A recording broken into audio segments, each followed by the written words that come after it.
of the Dead race. It's now underway in southwest Detroit. Yeah, the event honors the Mexican holiday, Day of the Dead, or Dia de los Muertos. Let's send it over to 7 Action News reporter Mike Woolfolk, live with the details of what's going on. Mike, I know you are saying dead people are running behind you.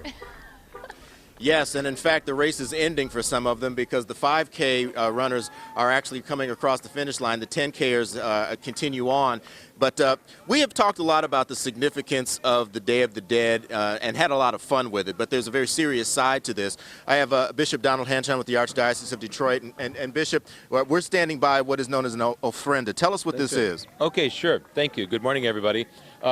This is an altar, and the display on top of it is called an offering or an ofrenda. This comes from, it's kind of a blending of Christian and indigenous cultures. When the missionaries came to Mexico over 500 years ago, they encountered indigenous people who, like many ancient cultures, honored their dead.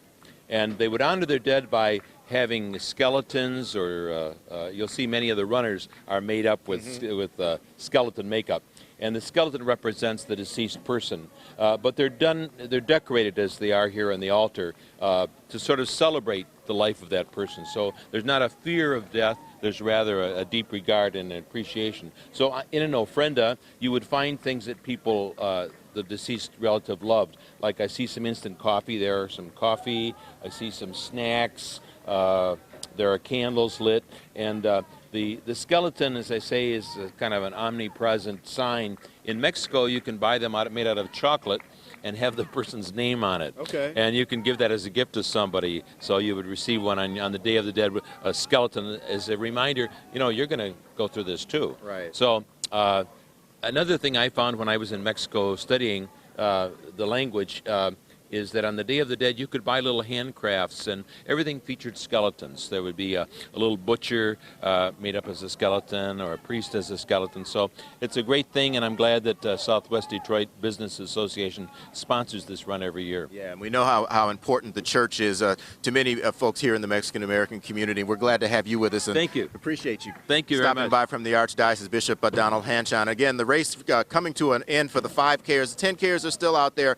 And as we've told you earlier, once the race ends, there is a full schedule of activities for fun for everybody to enjoy here in Southwest Detroit, rich in Mexican-American heritage. We've had a great time being live here with this event. We will send it back to Brianne and Nima now. Guys? I'll tell you what, Mike, we were down there, photojournalist Keith Booth and I down there earlier this week, had a chance to stop by one of those Hispanic-owned restaurants. Great breakfast burritos, and you're right, it's an area known to so many here in the Metro Detroit as being Hispanically based. Great reporting out there this morning. Yes, we've enjoyed his live shots. Yeah, yeah, we have, yeah. Still